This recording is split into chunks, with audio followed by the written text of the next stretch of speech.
дорогие друзья! Всех сердечно поздравляю с воскресным днем.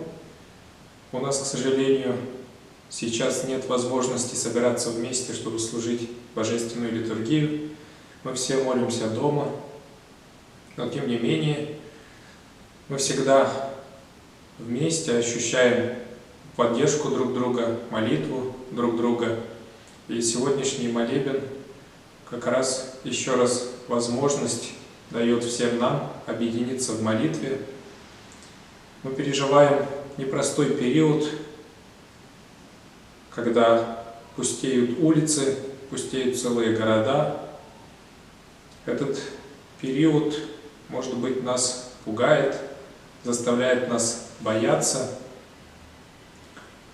Эта тишина, которая наступает особенно в больших городах, мне кажется, похожа на тишину Великой Субботы, когда Бог лежит в гробе, и всем кажется, что Бог оставил свой мир, оставил свое создание, человек наедине со своими грехами, со своими слабостями, с болезнями, в конце концов наедине со смертью.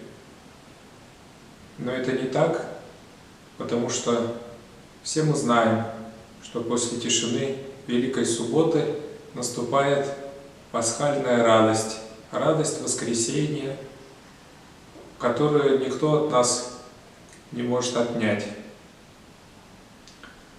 Желаю всем крепкого здоровья, чтобы это время карантина, самоизоляции все мы проводили с пользой не только для души, но и для тела, чтобы в уединении старались сделать то, что нам не удавалось в суете, в беготне.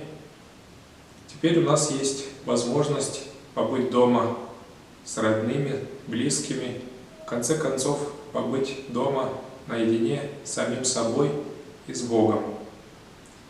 Сердечно всех благодарю всех, кто увидел мое сообщение, прислал имена своих родных и близких. Я всех них помолился и прошу ваших молитв, чтобы в скором времени мы опять смогли в нашем храме объединить наши молитвы и собраться вокруг Христовой чаши за литургией, а потом за общей трапезой. Спасибо всем.